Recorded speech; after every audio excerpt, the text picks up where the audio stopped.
Hello, everybody. Welcome to Day Drinking with David. Very excited to welcome Raj Bhakta from Bhakta Brandy, formerly of Whistle Pig, founder. Oh, they're so good. He's the first one here. I can't believe it. Let's connect. Oh, Raj. So excited to have you here. It's been way too long. Here you are looking well, Hey, very well dressed as always. how are you? Lovely to see you, Raj. Thank you for being here. Good to see your face again. It's been too long, man. I mean, we've been at this for a while. A lot's changed, but a lot's stayed exactly the same, and I'm glad you're one of them. It's such a pleasure to have you here, man. You're doing some pretty exciting stuff. Definitely on the vanguard of the spirits industry, as you've tended to be for the last decade or so. For those of you who don't know, Raj founded the wonderful Whistle Pig whiskeys and has since moved his sights to the Gers, to Armagnac, one of my personal favorite spirits, and he's doing some really unusual and exciting stuff there. But forget that, Raj. How are you, man? I'm very well, David. Thanks for putting this together. I got no complaints. We had a bit of a snowstorm here in Vermont. Been nice, and keeping myself warm with some exquisite whiskey finished Armagnac. The proper weather for it. What was it like? I saw like 3 feet at least. I saw in Massachusetts it was three. I don't know if you got quite that much. No, we didn't. The storm lost a little bit of steam by the time it made up, but the coast got 2-3 feet of snow. Wow, wow. So where you're at Bhakta Farms now, or no? You're at the where are you in the university? Where At the college campus. college? So this Right. college went basically under during COVID. We bought the college, and we're going to be restarting a program, postgraduate program for beverage alcohol. So these are like my predecessors as the president's Green College. Now I'm stepping in That's as what as President Bhakta, in addition to founder of Bhakta Spirits and Whistle Pig. about that. So wow, that's pretty interesting. I didn't realize you were opening a program. That's cool. I'm behind the times, I guess. Very interesting. Is it going to be focused on like distilling or more marketing? Like what's the or everything? Well, soup to nuts. I mean, we've got the beverage alcohol. This is, Green Mountain College was a 200-year-old institution, and it went out of business. I mean, there was a lot of liberal arts colleges, primarily, like not getting too off topic, in New England that have gone out. But we looked at it. There's no program in the entire country that's dedicated to teaching this business from soup to nuts. So that is distillation, distribution, branding, marketing, the whole nine yards. You spend a year here and you walk away with a marketable skill set in a lucrative industry. Yeah, very cool. That's an interesting idea. Where is the college? I haven't done my research here. Pulteney, Vermont. Green Holy, Mountain College in Vermont. Yeah, right on the New York border. It's got a beautiful river running through it. gorgeous. If you want to come out here and bring 600 of your closest friends, I've got dorm rooms for you. As soon as I'm allowed to do that, I'm in. You Fill know, up, I'm signing up for fill up a couple of jumbo jets from the West Coast. the, And, my customers, they will literally do that. If you've got, especially if you've got Armagnac to drink there, um, the, uh,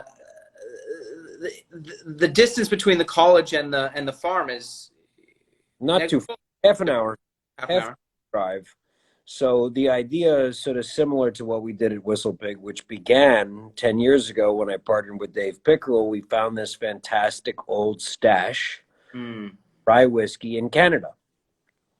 And we brought that over to Vermont and we started bottling it and began, growing the grain. And a couple of years later began, distilling our product, which became farm stock.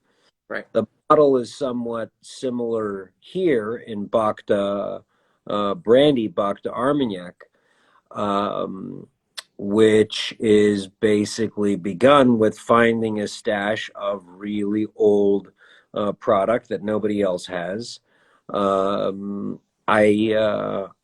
Jumping right into it, if you don't object, it began, as I realized I was selling the majority stake of Whistle Pig a couple of years ago.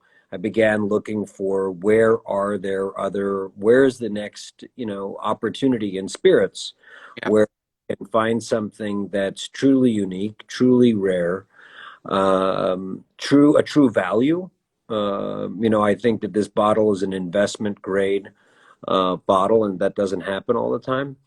Mm. Uh, and it was, traveled the whole world. Literally started with whiskey. I found whiskey overall in a bubble. Tough to find good value in whiskey right now. Not impossible, but tough. Bought a couple of barrels of rum, but it was in his chateau Mm. uh, in the Armagnac region in the Gers of France. That the fifth generation collector family of Armagnac was interested in exploring selling, Yeah. and it took 2 years, but that's what basically provided the backbone for Bhakta. Look, I gave it away when I walked into his chateau, and saw the range of product that literally went. I'm a history guy, so Mm. I go back and I'm thinking in whiskey terms. A 20-year age statement is like, through the roof. The 10 years is old, and then I went back and saw a product that began in 1868, and he had almost every single year from 1868 to the present. My jaw dropped, seeing an astonishingly beautiful woman that you just didn't have any time to control your reaction. Like, wow. So that's how my jaw dropped. Literally, when I was in his chateau, he knew he had me. A great negotiating position. Horrible, horrible, and I like to think that I'm in control, in those situations. I had a good poker face, but I blew it. And Well, you couldn't have blown it that hard, because in the end, you've got some pretty impressive stocks. You've got the property. Did you take the entire? I mean, du Perron de Maison, the domain.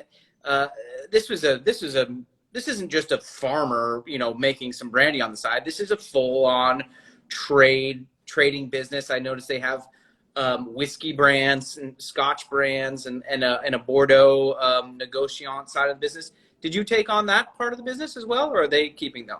Just they. no, so they have a couple of shops in Bordeaux and in Paris, and they kept that. We just bought the chateau with the Armagnac stocks. Uh, and yeah, look, it worked out. And the vineyard, of course, which Now, interestingly, the vineyard piece, the key thing that we're doing there is just like Whistle Pig, we're bringing the production of not the exact same varieties, but we're producing now and growing the grapes on the farm up the road in Vermont. So we're going to be wow, producing here. wow, wow, cool. And, arriving very shortly is the first, certainly in the Northeast, but I think maybe in the country, the first wood burning still, traditional alembic wood burning still is going to be going into operation in a couple of weeks here in Vermont. Wild, wild. What do you think? I mean, obviously, very different climate than Armagnac. What do you think is the idea to create a new category, or to start putting down brandies to, so that in 50 years you have Vermont brandy that's worthy of the Bhakta name? Like, is there a vision there, or is it sort of like, let's just get things started and start Yeah. moving? My understanding is that the northern and this is gone through and been beaten up pretty well, that the northern varietals are high acidity spirits. The high acidity spirits are particularly the ones that you want for making brandy. So the expectation is we're going to be putting something new, something different, but that's something that's very well suited for brandy making. We've got a big apple growing region, so we're going to distill cider and make apple brandy, and we're going to make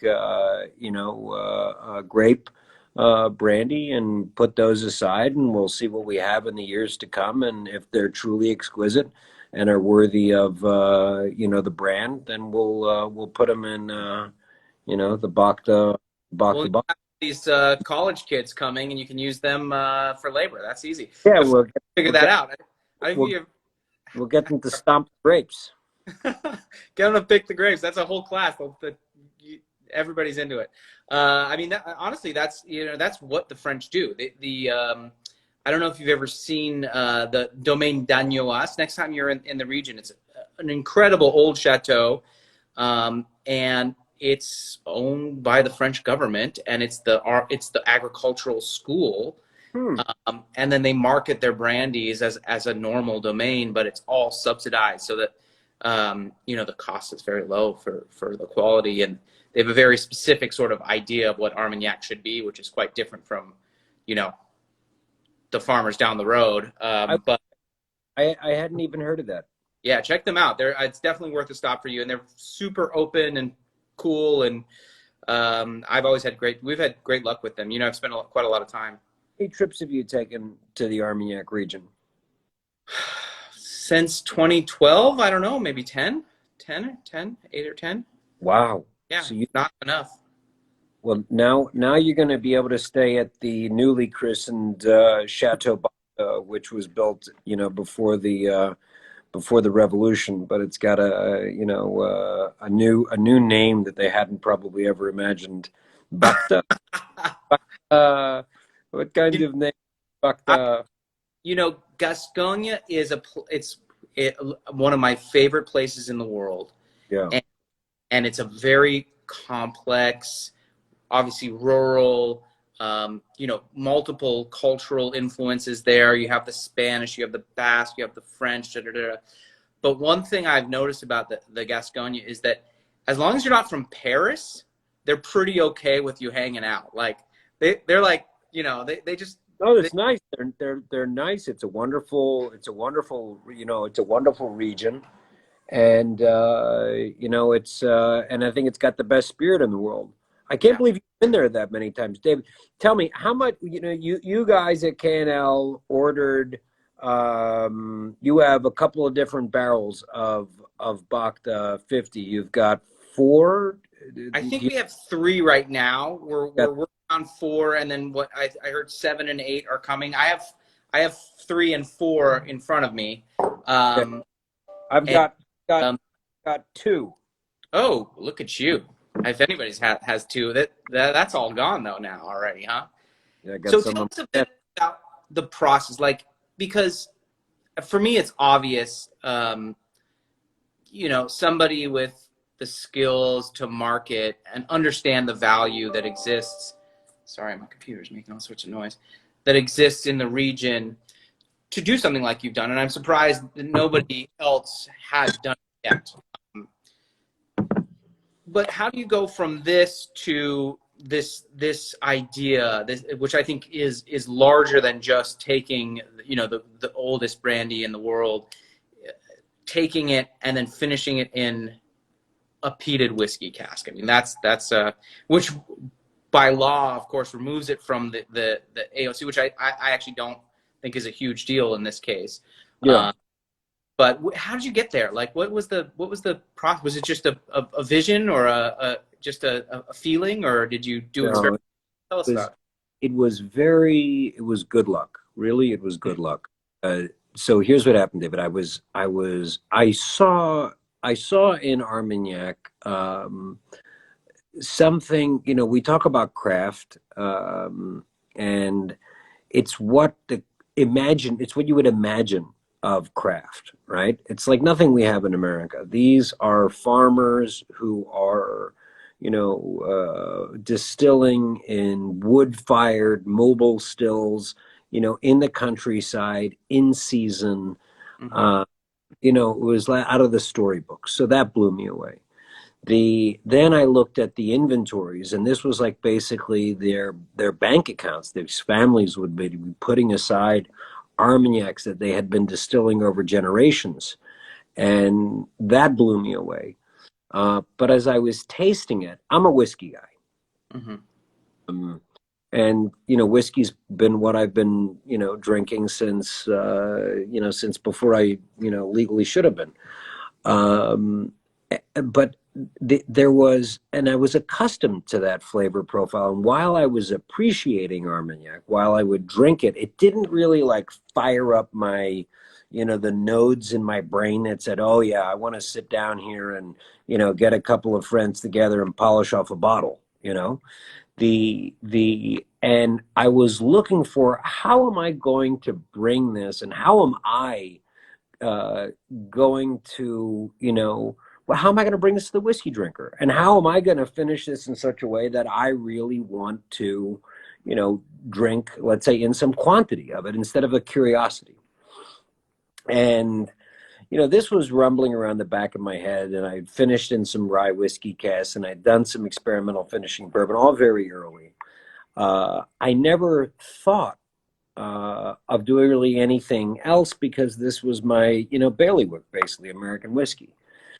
And I happened to be traveling in the countryside, and there's this French farmer, and he just happens to have had, because he lost a bet. Now get this, the guy loses a bet to a Scotsman who's in the business. He loses the bet, so the bet is he sends up a full barrel of Armagnac. That's, I think they were drinking, they were having whatever, they both got shit-faced, and he loses the bet. He delivers a barrel of Armagnac as promised. The Scotsman, as a consolation, sends back to this farmer an empty barrel of, either as like a joke or consolation, I don't know. He sends him an empty barrel of Scotch. And now French farmer sitting on an empty barrel of Scotch. The French farmer that I'm talking to, while I'm in the midst of searching for how to really create the bridge for the whiskey drinker, the bridge for me. And he pulls this Armagnac out that he had finished in a Scotch cask, and I tasted it. And it was an old Bunnahabhain cask, a peated Bunnahabhain cask, and I was, eureka, this is it. Because on the nose, I've got that, that recognition of Scotch immediately. Drink an acquired taste. Nobody took their first drink of whiskey or, tequila or brandy and drank it for the first time and went, wow, this is what I'm going to have for the rest of my life. You acquire a taste for it, and I feel like you should acquire your taste for the best, but you need this bridge. And that brought together the best attributes of Armagnac with the best attributes, in this case, of Scotch, but whiskey overall, and the particular sweetness of the Armagnac combined with the particular smokiness of the Scotch came together in a way where the two of them combined were better than either one of them, independently. And then when I went back, David, and told my master distiller that this is what he was going to do, he nearly died. Yeah. Like, thought this was sacrilege. And I told him I wanted to take a blend. So Bhakta 50-year age statement, that's really not, telling the whole story. Some of the blends go back to 1868. Average age is 70 years old. Mm-hmm. Right? It's a blend from 1868 to 1970. So I'm going to take all these ancient Armagnacs that Bernard who had been working there for 50 years, had been like, basically storing and perfecting, and told me he's going to dump it into the most pungent of all, barrels he had a conniption. But I said, bear with me, try this stuff that I just had, and it turned out to be, the voila, ooh la la thing that. Yeah, that's interesting. I mean, I think it's, it's a really interesting time for the Armagnac market. I mean, we spent the last 10 years trying to not only impress on people how special the spirit itself is, but also that cultural element, which I think it's really, really hard to understand without being there. Not to mention, like, half the food we think of is like being, the great French food is like from Gascony. That's right.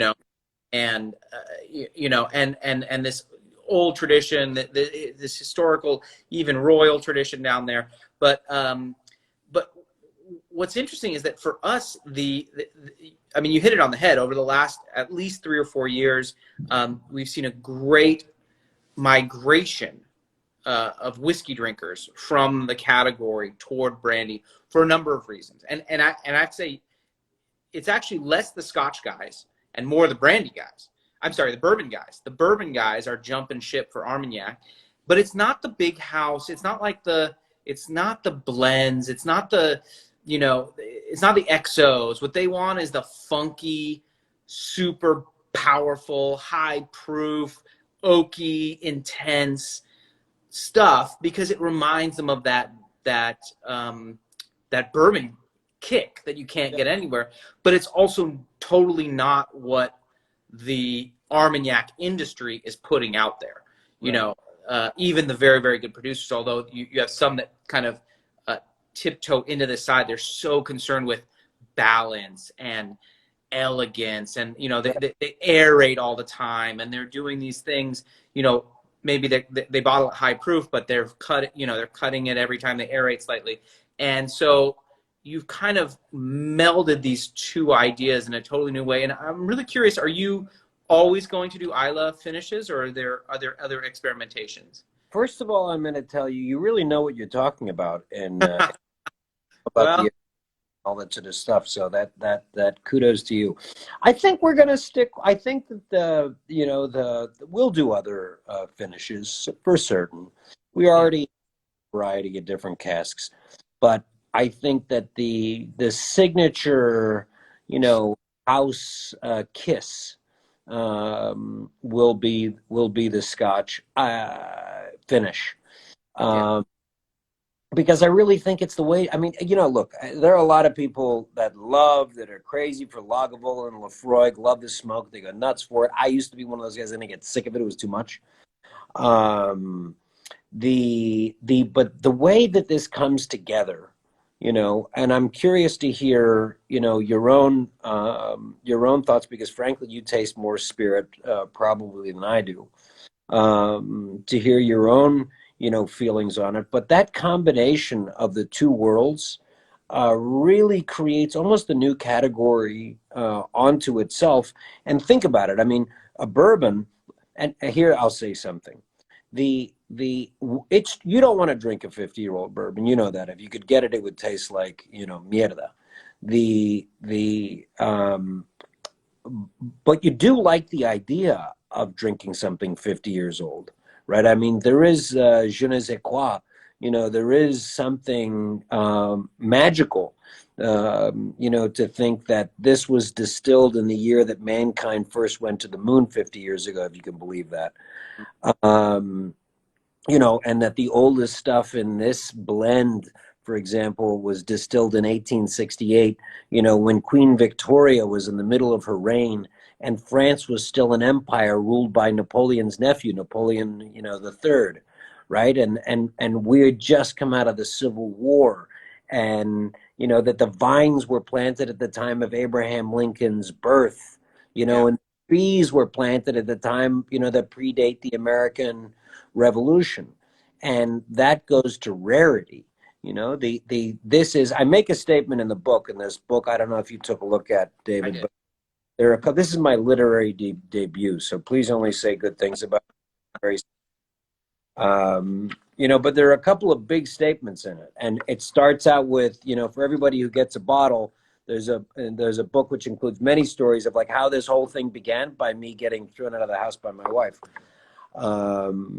What you now possess is perhaps the rarest drink known to mankind. That's a big statement.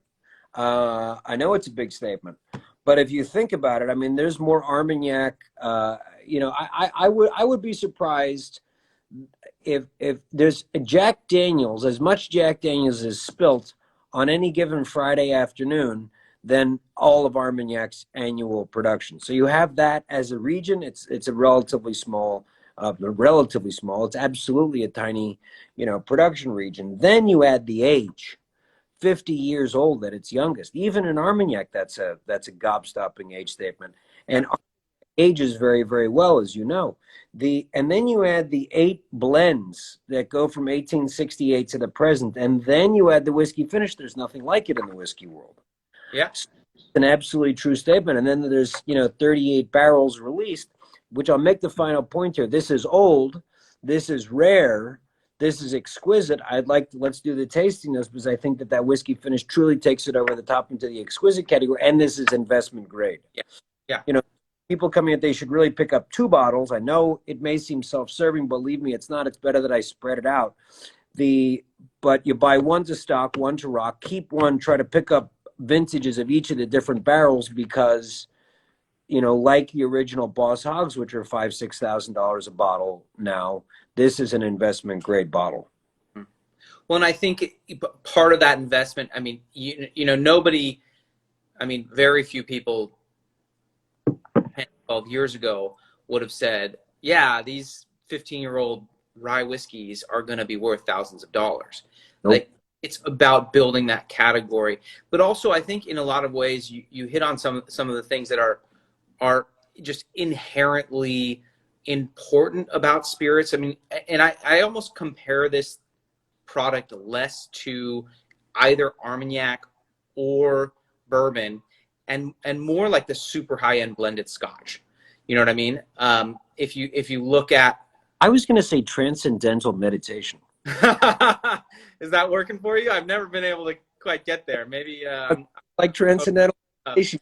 Go back and think of the world and, what do we have? 1868, 1939, 1946. But please let me not throw you off your flow. Well, it's not about like necessarily this one singular spirit. Like there is this connection between multiple sort of ideas, and the fact that right now you can get this minimum 50-year-old spirit for whatever, it's $300 or give or take, something too cheap. You can compare it in a lot of ways to what those super high-end single malts and blended scotches were 20, 30 years ago.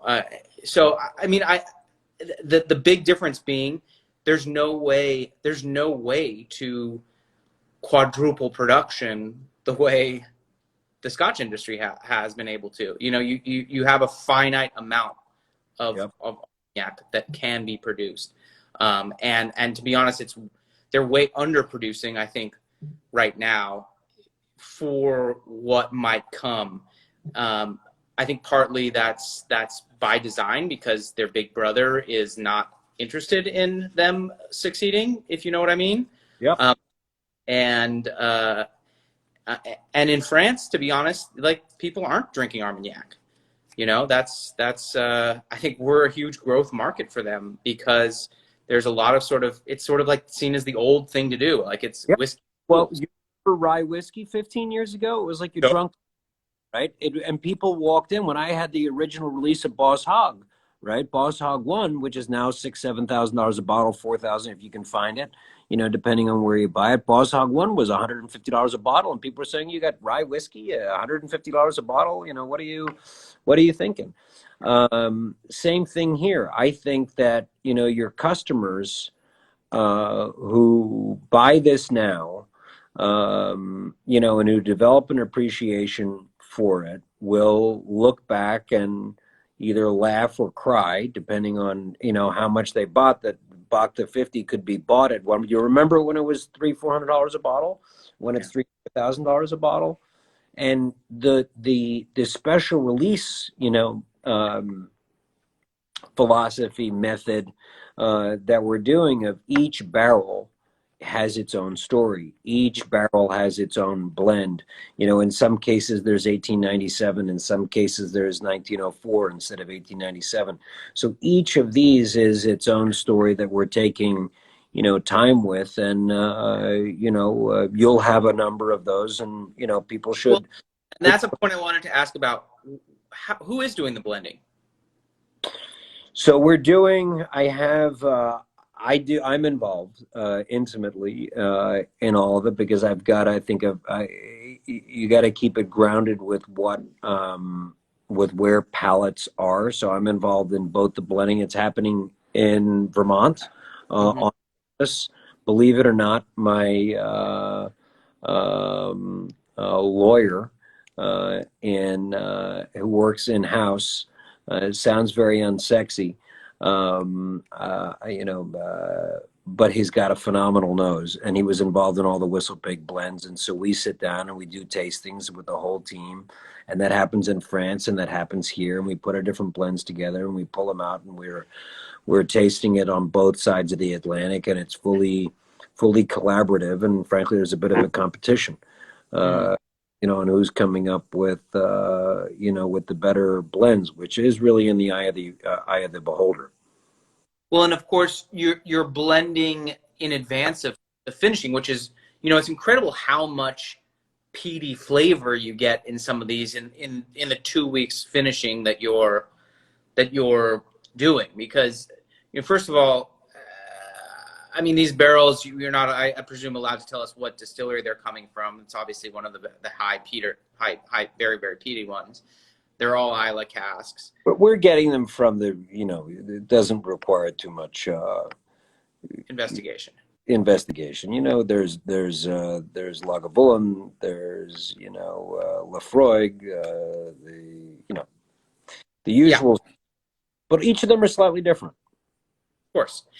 And so are you using multiple different distilleries in the house?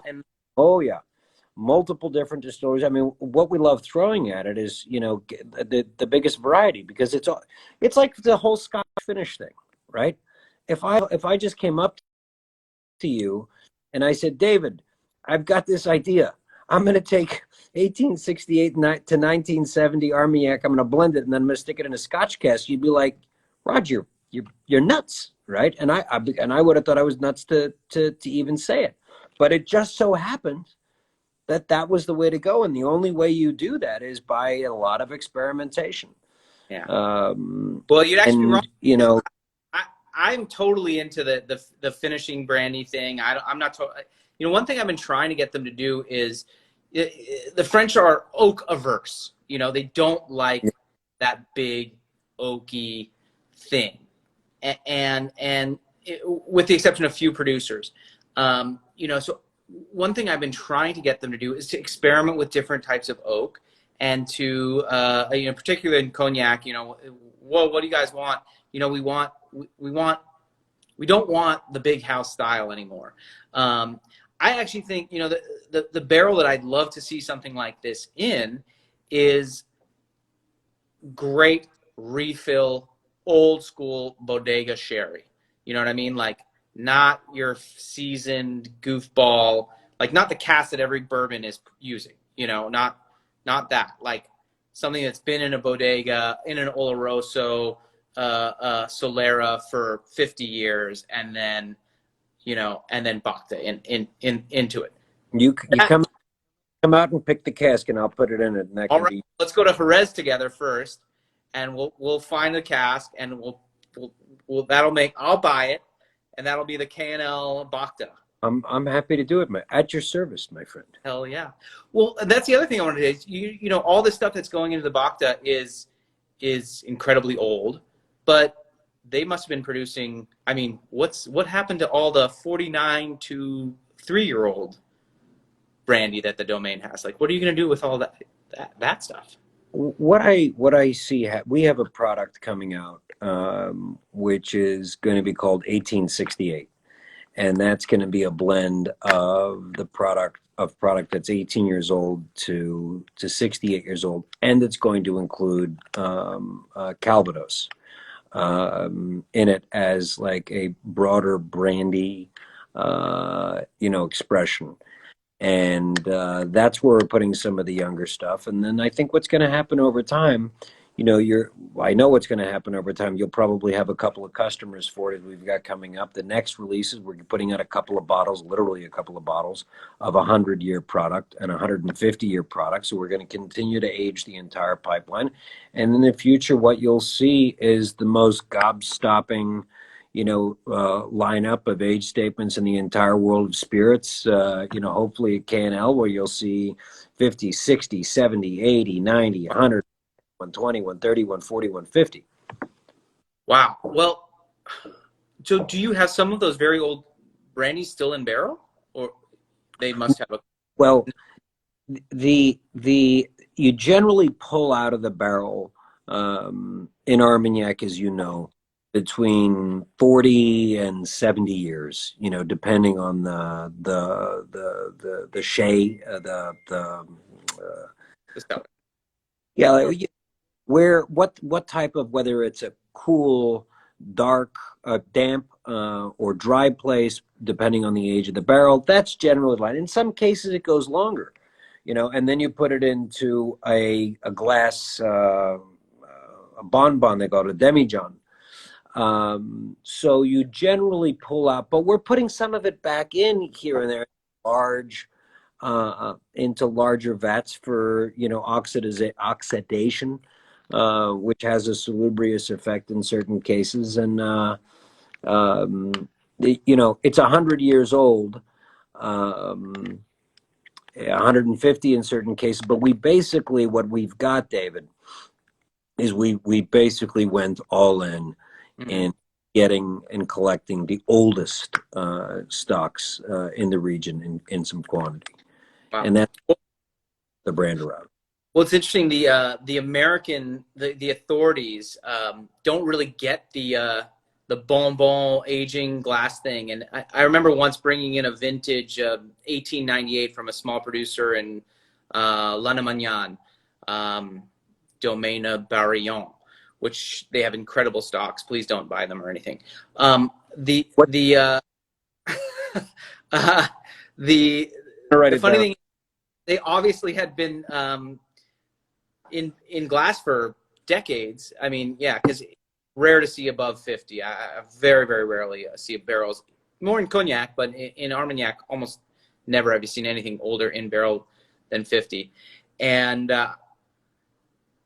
the U.S. just couldn't figure it out. So it ended up saying on the bottle, aged in oak for 113 years or something ridiculous like that, because they're like, well, it's a vintage, it must have been an oak. And you're like, no, no, no, no, no. It was aged for, we know exactly how long was it. No.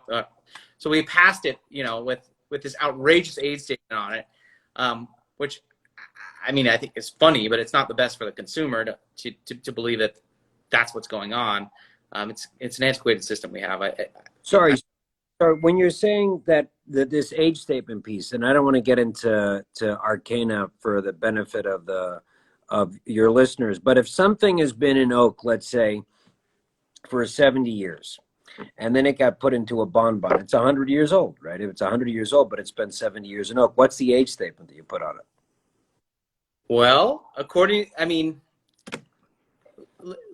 common common practice would say the age has to do with how many years in oak. Yeah, Of course, there are things that happen in the bonbon and the glass, no doubt. Uh, magical. I don't think it's disingenuous, especially when you have a vintage, to say that this has been distilled 100 years ago. To put in 100-year-old Armagnac, I think is difficult. But of course, the federal authorities, they don't understand that. So we didn't have a choice but to bottle it that way. Yeah, Despite, I think it would be more difficult for someone like you because you're going to have a lot more eyes looking at it. And yeah. of course, as soon as you do something untoward, the geeks are going to jump all over you, not to mention your competitors. So, but yeah, it's a complicated question. I think in a lot of ways, there's an argument to be made that you know, 100-year-old spirit is a 100-year-old spirit, and that's part of the process there. But I think technically it's supposed to be in wood the whole Yeah, time. but wood. So we're juggling with this right now with the TTB. It's very interesting. Yeah. We digress. It's okay. Our viewers love this sort of junk. Well, this has been really fun. Can you tell me a little bit about the Pendragon? That's the one I'm drinking right now. Do you remember blending this? The 3, I think, is the one that I've liked the best so far. So which ones do you have in front of you? 3 and 4. Okay. So you've got Pendragon and Galahad. There you go. So I'm just going to go quickly over first, you know, what you've got in terms of the years in there.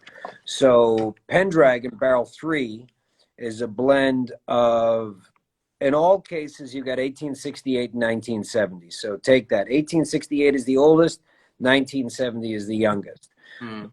Between on barrel 3, you've got 1897, whereas in barrel 4, the blend is 1904. In barrel 3, 1939, blend from the 30s, which is, Really rare. That's nuts. World War II breaks out, and it's 1933 in barrel 4. FDR comes to power, and Adolf Hitler too. 1946 in barrel 3 versus 47. 52 in barrel 3 versus 51. 63 versus 59 and 4. Both have 64, and both, of course, have 1970. I feel that barrel 3, we had, you know what? Let's go through it and do it while we've got it there, because I'm going off of my memory on this one, because literally we're all out of 3. But as I recall, you helped me out with this. We had a little bit more smoke on 3 than 4. And 4 was a little creamier in the mouthfeel, with a big and proof. By the way, 4 has got a lot higher proof. 4 is 95 proof on barrel 3. Interesting. Yeah, I mean, you know, it's interesting. For today, I'm getting more peat on 4 for some reason, but who knows? Whatever. It's a whole different world. Every time you get to these, and that they're always evolving. That it's a crazy thing that you're doing here. I think the peat, for me, as an aromatic component, is the most interesting part of it. When I'm getting too much on the palate, I have to be in the mood for it, what I mean. So I think what we've got is, you pick it up on the nose, you expect it to be a lot smokier than it actually is.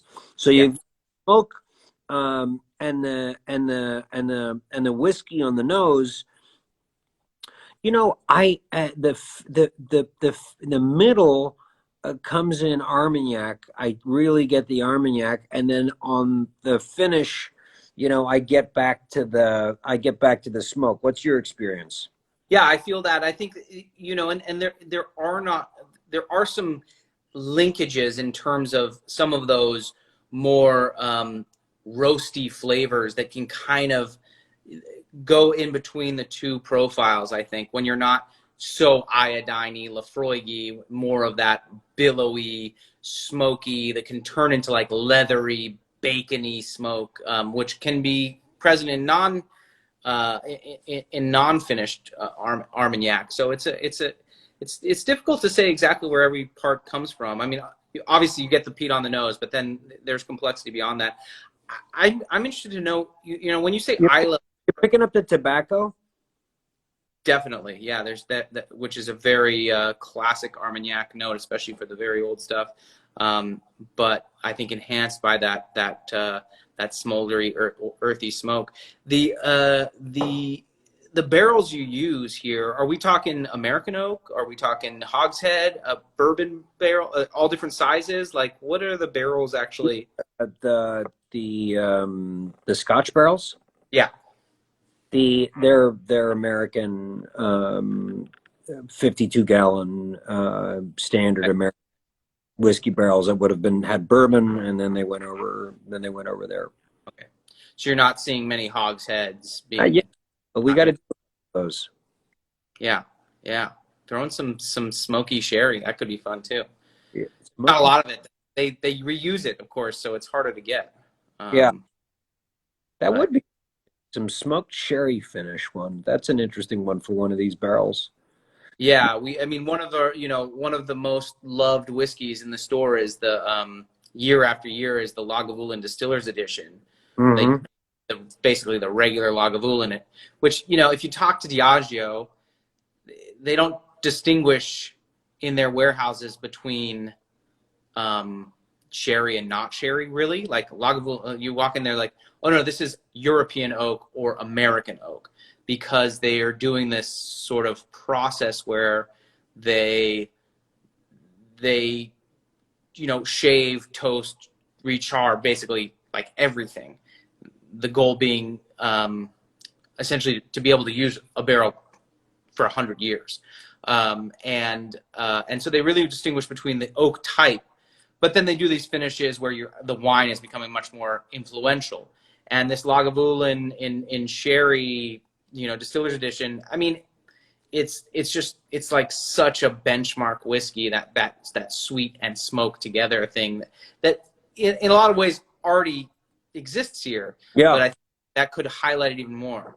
Yeah, the sweet and smoke is really the combo that I didn't expect that I was. I mean, you think of it like a barbecue, like in a barbecue sauce, but Yeah. I never put it in relation to, especially very old spirit. And that's, that's really what we found here. I mean, look, I'm drinking this all the time and I'm tasting it all the time. If you had to put this and you drank this and you think you handed it to, your, let's say your bourbon drinker, your whiskey drinker, your Scotch drinker, pick it. The what do you think hits them? How would you make the description? Because I'm almost like hopelessly compromised in my own world. You're tasting more stuff than I am. Well, I think the most obvious thing that stands out, particularly when you're hearing the word brandy, is the peat. There's no question about that the peat element is the quintessential sort of connecting point. What that exactly means on the palate and what have you, you get that note, that one note across each barrel I've tasted in different character and different intensities. I'm wondering I wonder if it would feel less peaty on the nose if you left it for longer. I know Dave was all about short and sweet finishes, really hammer that. David, that is absolutely true. So you actually, the 2 week period, week, 2 weeks, 3 weeks, you get your maximum effect. And when you leave it in longer, you start to, somehow it starts to give the flavor of that barrel back to the barrel. Yeah, so it's really interesting. I mean, to me, I don't feel like I'm drinking. I don't feel like I'm drinking. To me, Bhakta is Bhakta at this point, and I'm not drinking. And this doesn't hit me as a. It hits me more as a whiskey than I'm drinking. It's definitely both, but to me, I feel like I'm drinking a whiskey. How about you? Well, and I think I think part of what people miss about whiskey when they taste brandy isn't only these specific flavors, but it's that texture.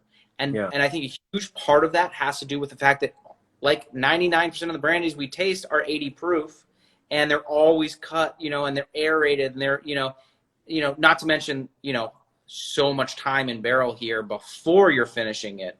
So for me, I get where you're coming from. I've been looking for that texture. That's why we keep going back to Armagnac, because you can find it. It's just not there in the sort of commercial side of things, in the bigger houses, because they're specifically avoiding it. I don't really have an Armagnac that's below sort of 45 or 46% that I can really recommend. I mean, there are a couple that are like solid for the price, but as soon as you get to that lower proof, particularly in Armagnac, you lose that texture, which I think is what a lot of people miss in, especially from, both from single malt and from bourbon, that coats the palate, sticks with you, gives you the tang. And get it in brandy, a creamy mouthfeel. Totally. You have to spend $3,000. That's what's crazy about, it's like either it's, or you go and, find the crazy nutso farm stock, not to steal your phrase, but those barrels that have been sitting in the, in new oak for 30 years and someone forgot about. I think, it's not complicated to to make great Armagnac. You just have to do every step of the way the best possible, and almost nobody's doing that. You know, it's a very rare thing. It's certainly to scale. There's nobody doing it. Maybe DeRose, but and you know, it's an interesting category, man. You're really. I'm excited to go there with you, and let's make that a plan, and we will definitely figure that out. Stay at the chateau. It hasn't been updated since like '86, but everything. Well, I'm gonna take you to some of these real dank, dark depths of the Gers, and see if you still dig these brandies that some of these guys are. Sounds interesting. I'm willing to go to the deep, dark depths of anywhere. It's probably not the worst idea. Well, honestly, man, this has been really insightful and interesting. It's great to see you. Someone did ask earlier where you can get it. Obviously, K&L has the brandies, and we will have a number of different releases going forward. I'm excited to stock these, and certainly for whatever else you plan in the future. But before we go, we only got about 5 more minutes here.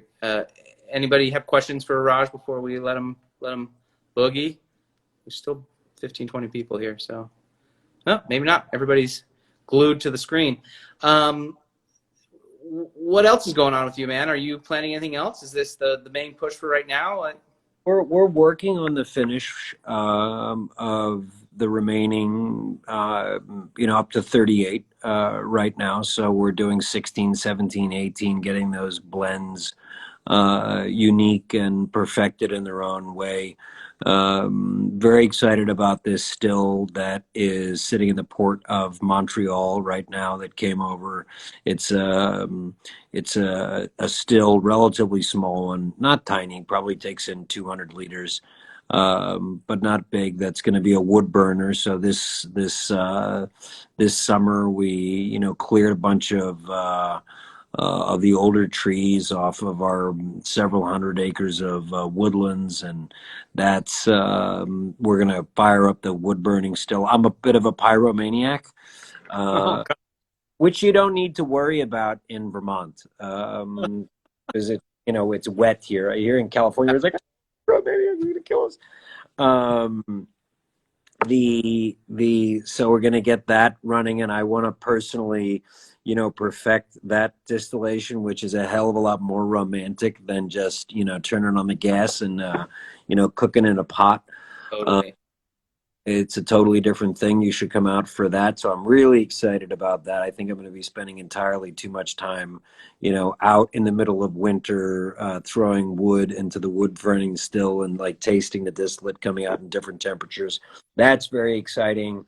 We got a 100-year product coming out. We'll share that with you when it's ready. 150-year, and I'm looking forward to you showing me the deep, dark depths of the Armagnac region, and host Chateau now. So no, it's amazing place. I'm so glad you're there. It's honestly, the region needs someone like you to highlight how special it is. Like, I'm sort of a, rising tide lifts all boats type of guy. Like, yeah, you were crucial in terms of highlighting rye, and like, look where it is now.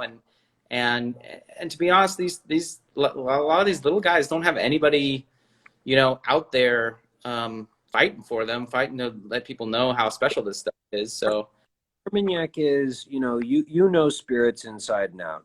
Armagnac inside and out. I mean, I'll risk it. I mean, is there anything in the world of spirits, in your opinion, seeing it all day, that's anything like Armagnac in terms of value?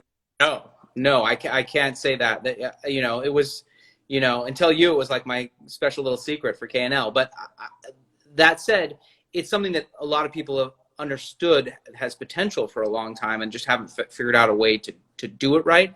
And I think it's very difficult because it's not cheap to make. It's it's 5 times more expensive to make than whiskey. 5 times. Yeah, if you're lucky. Yeah. And I think that's the big companies haven't gotten in because they don't see the value in that. Like, why invest in something that's so expensive and so small right now? Right. But, you know, I think there's a lot of potential there, and there's a lot of life there, and there's a lot of history to tell. You know, so I mean, a lot of people have been, you know, walking into my office, you know, saying, "Oh, rum's the next big thing," or "Pisco's the next big thing," or da da da da. Nobody comes in and says Armagnac's the next big thing. And, you know, now that somebody has, you know, I think for once I've stopped to listen, because, you know, you can't predict the future, but I think there's no question that there's a lot of room for Armagnac to grow. And, you know, I'm happy that you're show. I think you are, and it's not just because you agree. I mean, if you look at the success that K&L has had, in no small part, it's been because of you. You've got a great sense of what's fantastic and what's good to offer your customers. You've been a great partner, you know, in building out Whistle Pig, which is now an iconic brand. Now we've got something, you know, candidly even more interesting. You got something rare, old, exquisite. And, you know, I seriously, I recommend that you share with the team and your customers. This is one of those bottles. If you've got barrel 3, the pickup, you know, buy 2. You should keep one as an investment. You should keep one to drink. And not really self-serving, because I don't really have much product and I'll sell it anyway. And it's better to get it into more, you know, hands than not. But I want to have a direct relationship with my customers. And I love when people who, you know, in some form or other are my customers, when they do well in life. And the one way I can do something good for them is to make it a good, you know, investment. You know, and I think that you pick up and get, you know, this book explains a lot of really interesting things about it, which comes in each bottle. You know, and it's pretty amusing, and tells the story of Armagnac coming to America, and you know, coming out of the shadows and into the forefront. Yeah, well, I'm glad you're doing it, man, and it's definitely it's a new way to look at things, and you know, I look forward to all the other things going forward. They're about to kick us off here, so I'm going to say goodbye. But good stuff, Raj. We'll throw this up here, and hopefully we'll get to meet in person as soon as that's, you know, allowed again. Yep. And great to Armagnac, man. That trip, yes. All right. Cheers, brother. Be well. All the best. Take it easy.